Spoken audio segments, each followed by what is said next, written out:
할렐루야, 살아계신 하나님께서 이 시간도 우리와 함께 하심을 믿습니다. 하나님의 성품을 묵상하라. 6번째 시간입니다. 오늘 마지막 시간인데 하나님의 성품 묵상하라는 제목으로 하나님 말씀 증거하도록 하겠습니다. 어떤 여자분의 친구 아들이 교통사고를 당해서 식물인간이 되었다고 합니다. 그래서 병원에 이제 문병을 가가지고 위로의 말을 건네면서 식물인간이라는 단어를 써야 되는데 갑자기 이 단어가 생각이 안 나서 이렇게 말했다고 합니다. 아이고, 아들이 야채인간 돼가지고 어떡하니? 그랬답니다. 야채인간, 식물인간 뭐 비슷한 것 같지만 뜻이 다르죠. 또 3살 정도의 아들이 있는 아이 엄마가 서점에 가서 아이 동화책을 사려는데 직원이 와서 찾으시는 책 있으세요? 라고 물었다고 합니다. 아이 엄마가 이렇게 말했다고 합니다. 돼지고기 삼형제 주세요. 그 원래 제목은 뭐죠? 아기돼지 삼형제죠. 아기돼지 삼형제. 돼지고기 삼형제가 아니고요. 아기돼지와 돼지고기는 뭐 돼지라는 말이 들어가지만 완전히 다른 거죠. 한국에서 또 이 국민학생 한 명이 이제 자기 반 친구들 앞에서 나와서 노래를 불렀다고 합니다. 동구밭 과수원길 아프리카 꽃이 활짝 폈네. 좀 이상하죠? 이 아프리카 꽃이 아니고 뭐죠? 아카시아 꽃이죠. 그 말할 때 이렇게 혼동이 와서 실수한 거죠. 여러분, 오늘 우리가 마지막으로 살피는 하나님의 성품 인자는 히브리어로 헤세드라고 합니다. 이 헤세드란 단어는 어떻게 번역을 해도 다 표현을 하기 어려운 단어입니다. 그래서 뜻을 해석할 때 뭐 야채인간, 돼지고기 삼형제, 아프리카 꽃을 이렇게 잘못 표현한 것처럼 우리가 해석할 때 자칫 잘못 해석하기 쉬운 단어가 이 헤세드입니다. 헤세드를 영어로 표현할 수 있는 단어가 없습니다. 뭐 잘 표현해서 unfailing love라고 번역할 수 있습니다. 결코 실패하지 않는 사랑이죠. 우리말도 이게 딱 한 단어로 이 헤세드를 표현하기가 어렵습니다. 그래서 인자, 인애, 뭐 사랑, 은혜, 친절 여러 단어들을요 이 문장에 맞게 그때그때 표현하는 정도로 사용할 뿐입니다. 출애굽기 34장 6절 오늘 말씀 보시면은 은혜롭고 자비롭고 노하기를 더디하고 인자가 헤세드죠. 인자와 진실이만 하나님이라 그랬는데 여기서 은혜, 자비, 노하기를 더디함, 인자는 요 4가지는요 그냥 인자 헤세드로 묶으면 될 것 같습니다. 헤세드가 그 정도로 의미가 큽니다. 제가 일주일 내내 하나님 헤세드를 묵상했는데 헤세드의 아주 일부만 깨달은 느낌입니다. 그래서 하나님께서 깨닫게 해주신 것들 중에서 2가지만 나누도록 하겠습니다. 첫 번째, 이 하나님의 헤세드는 행동 변화가 아니라 존재 자체의 변화를 일으키는 능력이라는 겁니다. 교회를 오래 다녔다고 하는 사람들 중에도 오해하는 게 있습니다. 신앙생활을 행동 변화라고 생각한다는 겁니다. 하나님 말씀을 들으면 행동이 바뀐다고 생각합니다. 뭘 해야 된다, 뭘 하지 말아야 된다 이렇게 생각하면서요. 예를 들면 오늘 본문에도 노하기를 더디한다, 오래 참는다는 말씀이고 1000대까지 용서한다, 용서의 말씀이 있죠. 이 말씀을 읽고서 내가 용서하는 행동을 해야지, 내가 오래 참아주는 행동을 해야지 그런다는 겁니다. 이런 행동하기 쉬울까요? 어렵습니다. 왜 그렇습니까? 내가 용서해야지, 참아줘야지 하니까 어렵고 힘든 겁니다. 내 의지로 이를 악물고 해야지 하니까요. 3번 참아주고 3번 용서하는 것도 힘든 겁니다. 제가 실제로 목회하면서 이렇게 교회 나오시는 분들 중에 막 오래 참는 거, 용서가 안 돼가지고 어려워하는 분들 봤습니다. 그분들 문제는요, 헤세드를 몰라서 그렇습니다. 여러분, 성경에서 말하는 용서나 오래 참음은 행위가 아닙니다. 내가 하나님의 헤세드를 체험하면요, 다른 말로 하나님의 실패하지 않는 무한한 사랑이죠. 은혜를 충만히 받으면 행동이 바뀌는 게 아니라 존재의 변화가 일어나 버립니다. 은혜 받은 존재가 되고 사랑받는 존재가 됩니다. 다른 말로 헤세드를 체험하는 존재가 됩니다. 그러고 나면은 하나님의 헤세드가 오래 참는 것으로도 나타날 수 있고 용서하는 모습으로도 나타날 수 있는 겁니다. 이걸 깨닫지 못하는 분들이 의외로 많은 것 같습니다. 제가 실제로 성경 공부를 인도하면서 경험한 건데요. 하나님 말씀을 자꾸 어떤 조건으로 이해하는 사람들이 있습니다. 예를 들면은 마태복음 18장 35절 함께 읽겠습니다. 너희가 각각 마음으로부터 형제를 용서하지 아니하면 나의 하늘 아버지께서도 너희에게 이와 같이 하시리라. 이 말씀 무슨 뜻입니까? 이거를요, 무슨 조건같이 이해하는 사람이 있습니다. 뭐, 내가 용서하지 않으면 나도 하나님께 용서 못 받는다는 식으로요. 이것뿐만이 아니고 주기도문도 있죠. 주기도문 후반부 보시면은, 우리가 우리에게 죄를 사하여 준 것 같이, 예, 우리 죄를 사하여 주옵시고, 예. 그렇게 돼 있죠. 이 구절도 용서받기 위해서는 내가 먼저 용서해야 돼. 이렇게 조건으로 생각하는 사람들이 있습니다. 이건요, 하나님의 헤세드를 체험하지 못한 사람의 모습입니다. 우리가 헤세드를 체험하면요, 내 존재가 변화되기 때문에 행동이 변화될 수밖에 없는 겁니다. 그래서 내가 헤세드를 체험한 사람인가 아닌가를 알 수 있게 해주는 게 뭐냐면요, 저 사람이 오래 참아주고 있나? 저 사람이 용서해주고 있나? 이런 거 보면 자연스럽게 알 수 있는 겁니다. 은혜를 입어서 사랑하는 존재로 바뀌면은 나머지는 따라온다는 겁니다. 이해되시죠? 엄마가 아이를 사랑합니다. 그래서 불 속에도 뛰어들 수 있고 물 속에도 뛰어들 수 있습니다. 사랑이 있으니까 불에도 들어가고 물에도 들어가는 겁니다. 그런데 거꾸로요. 불에 들어가니까 아이를 사랑하는 건가요? 물에 들어가면은 아이를 사랑하는 건가요? 고린도전서 13장 3절 한번 같이 읽겠습니다. 내가 내게 있는 모든 것으로 구제하고 또 내 몸을 불사르게 내줄지라도 사랑이 없으면 내게 아무 유익이 없느니라. 무슨 말씀입니까? 어떤 행동이나 조건을 갖고 사랑한다고 말할 수 있는 게 아니라는 겁니다. 내 몸을 불사른다 하더라도 이게 내 욕망일 수도 있는 거죠. 그래서 사랑이 있는가 없는가, 다시 말해서 헤세드를 체험한 사람인가 실체가 사랑하는 존재인가가 중요하다는 겁니다. 사랑하면요, 저절로 나오는 행동들이 있는 거죠. 그래서 성경은 헤세드를 체험하면 존재가 변화되고 존재가 변화되면 다양한 행동들이 나오게 된다고 설명합니다. 예수님께서 이 말씀하신 비유 중에 헤세드를 설명하는 게 1만 달란트 비유입니다. 1만 달란트는 10조 정도 된다고 하죠. 2000년 전에 하신 비유니까 10조지 지금으로 치면은 1000조 정도라고 봐야죠. 이런 개인은 지금 이 세상에 존재하지 않습니다. 2024년 세계 최고 부자가 295조 정도 갖고 있는 사람입니다. 그러니까 1만 달란트 10천조죠. 10조가 아니고 1000조 그러면은 이건 갚을 수 없는 빚입니다. 이걸 내가 탕감 받은 겁니다. 내가 죄인인데도 불구하고 내가 죽을 죄인이었는데 구원받은 은혜가 임한 겁니다. 이게 헤세드 체험이죠. 1000조를 탕감받은 존재가 된 겁니다. 그런데 집에 돌아오는 길에 100데나리온 빚진 사람 만나서 빚 갚으라고 그러면서 멱살 잡았다는 겁니다. 100데나리온은 지금 돈으로 한 1000만 원 정도 됩니다. 1000만 원을 못 갚는다고 그러니까 멱살 잡고 가서 감옥에다 쳐 넣어버렸습니다. 여러분, 이 비유를 들면서 예수님이 주시고자 하는 메시지가 무엇입니까? 너 1만 달란트 탕감받은 사람 맞느냐 하는 겁니다. 절대로 못 갚을 1000조의 빚을 탕감받은 사람인데 1000만 원 못 갚았다고 감옥에 보내? 그럴 수 없다는 겁니다. 진짜 큰 빚을 탕감받은 사람이면 그렇게 행동하지 않는다는 겁니다. 여러분, 교회는 어떤 곳입니까? 1000조의 빚을 탕감받아서 내 존재가 변화되는 곳, 헤세드를 체험하는 곳입니다. 그래서 교회 오면 가장 중요한 것이 하나님 말씀을 듣고요, 하나님의 헤세드를 체험하는 것입니다. 내가 1000조의 빛을 탕감받은 존재가 되면요, 작은 것들 탕감해 주는 게 뭐가 어렵습니까? 오래 참아줄 수도 있고 용서해 줄 수도 있고 내가 그냥 종의 모습으로 섬길 수도 있습니다. 이거는 내 행위가 아니라 헤세드라는 이 하나님의 은혜와 무한대의 사랑을 체험한 이후에 내 삶의 묘사죠.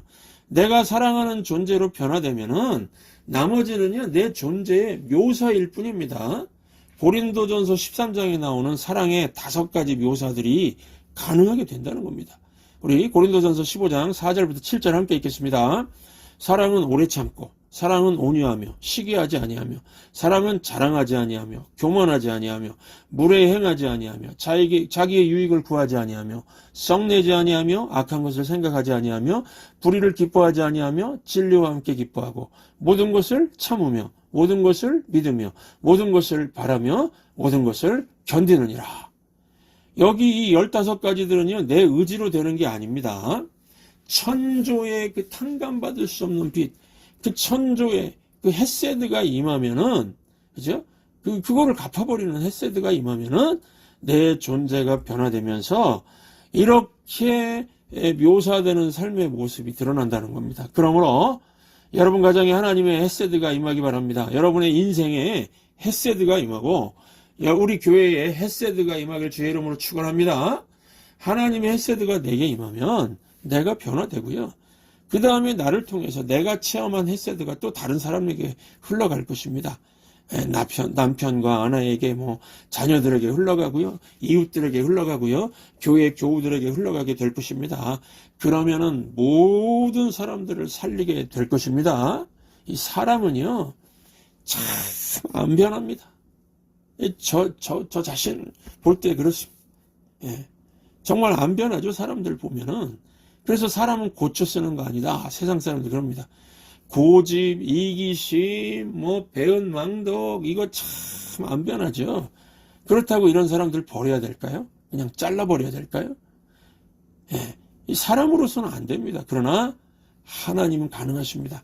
사람으로는 안 되지만 하나님의 헤세드가 임하면은 가능성 제로의 사람도 변화될 수 있습니다. 우리도 원래 변화되기 힘든 사람들 아니었습니까? 그런데 이렇게 변화되잖아요. 그러므로 사람에 대하여 실망하지 마시고 내가 받은 하나님의 헤세드를 나누시기 바랍니다.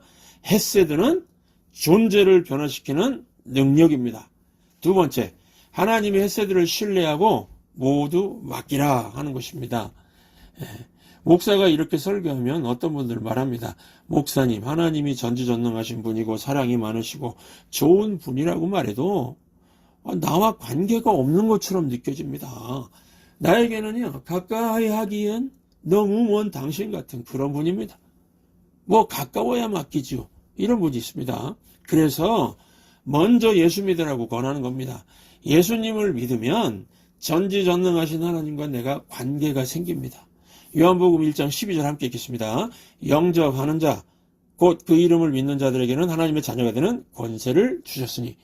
누구를 영접하고 누구의 이름을 믿으라는 겁니까? 하나님의 아들 예수 그리스도. 그분을 믿으면 하나님의 자녀가 되는 권세를 주겠다고 하나님이 계약하시겠다는 말씀입니다. 우리가 한국에 살다가 미국에 와서 살아보니까 어떻습니까? 불편한 게 물론 있겠지만은 참 편한 게요. 미국은 계약사회라는 거 아닙니까? 아파트 렌트 얻을 때도 계약서, 가게 얻을 때도 계약서, 이 리스 계약서만 갖고 있으면 문제 없죠? 미국이 계약사회니까 계약서가 중요하죠. 이것만 있으면 함부로 할 수 없고 안전합니다. 여러분, 하나님의 계약서는 가장 확실한 계약서인데요. 그 계약 내용이 뭐냐면은, 하나님이죠. 나가 보내는 독생자 예수 그리스도를 믿기만 하면 나의 자녀가 되게 해 주겠다는 겁니다. 그런데 어떤 자녀라고요? 에베소서 5장 1절 함께 읽겠습니다. 그러므로 사랑을 받는 자녀같이 너희는 하나님을 본받는 자가 되고, 하나님의 자녀인데 어떤 자녀로 받아주신다고 하시죠? 사랑받는 자녀입니다. 그러니까 예수 믿기 전에는 전지전능하신 하나님, 좋으신 하나님 아무리 말해도 나와 별로 상관이 없었는데 예수 믿고 나니까 하나님과 내가 어떤 관계로 바뀐다는 겁니까? 하나님의 사랑받는 자녀로 대해주신다는 겁니다. 그러니까 신두여 너는 나의 사랑받는 자녀다. 이렇게 말씀하시는 하나님의 말씀이 무슨 뜻입니까? 지금부터 영원까지 널 책임지겠다는 말씀입니다. 할렐루야. 그래서 인생을 최고로 잘 사는 길은요, 아버지 되신 하나님께 맡기고 사는 겁니다. 여러분, 내 인생 내가 모릅니다. 나보다 나를 더 잘하시는 분이 하나님이십니다. 그래서 하나님께 맡기면요, 더 잘 되게 되어 있습니다. 그 나다나엘 호손에 데이빗 수완이라는 소설이 있습니다. 그 소설에 20대 청년이 데이빗이 나옵니다. 이 데이빗이 길을 걷다 피곤해서 잠이 드는 그런 내용인데, 자는 동안에 마차가 이제 망가진 노 부부가 마차가 망가진 그 마차에 탄 노 부부가 자는 데이빗을 봤습니다. 데이빗을 보면서 하는 말이, 우리 죽은 아들 닮았네요. 우리 양자 삼고 싶어요. 아내가 그렇게 말했습니다. 그러다가 갑자기 마부가 막 소리쳐가지고 말이 움직이고 마차가 그냥 떠나게 되었습니다. 그 다음에 예쁜 농장주 딸이 지나다가 자는 데이빗을 봤습니다. 너무 멋있다. 너무 매력적이다. 이런 생각했습니다. 결혼하고 싶은 마음이 생길 정도로요. 근데 그때 갑자기 벌이 그녀에게 달려들어가고 그녀가 아이고머니라 그러면서 도망치게 됐습니다. 그 다음에 강도 2명이 데이빗 자는 것을 보고 데이빗을 죽이고 데이빗의 소지품을 빼앗으려 했습니다. 그들이 보따리를 뒤지려는 순간 사냥개가 나타나가지고 와 그러면서 강도들이 도망치게 됐습니다. 한참 후에 이제 이 데이빗 수완이 낮잠에서 깨어가지고요.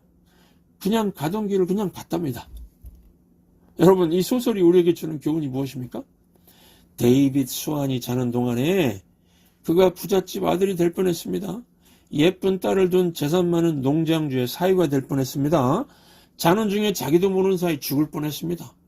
데이빗 수완은 그냥 잠만 잤을 뿐인데 자기가 모르는 많은 일들이 벌어졌다는 겁니다. 그러니까요, 인생은 모르는 것 투성이고 인생은 내 마음대로 되지 않는다는 겁니다. 그래서 결코 실패하지 않는 하나님께 맡기라는 겁니다. 예. 하나님이 내 인생을 간섭하시면 실패가 없다는 겁니다. 이게 헤세드입니다. unfailing love죠. 실패하지 않는 사랑. 그러면 구체적으로 우리가 무엇을 맡기면 되겠습니까? 첫째, 모든 행사를 맡기라. Whatever you do.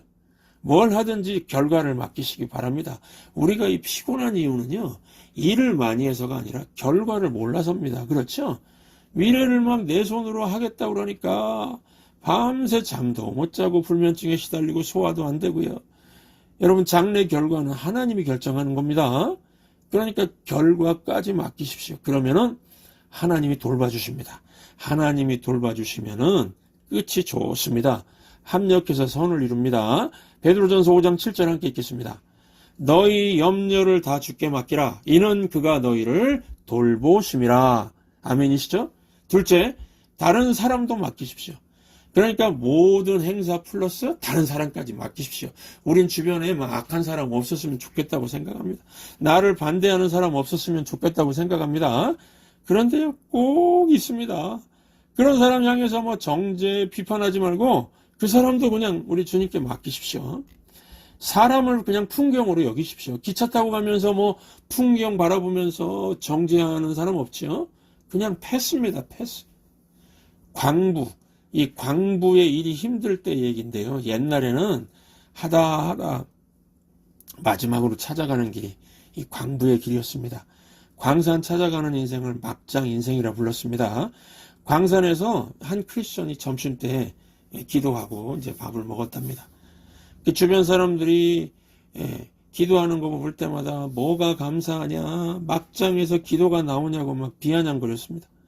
그래도 이 다니엘처럼 계속 점심 때마다 기도했다고 합니다.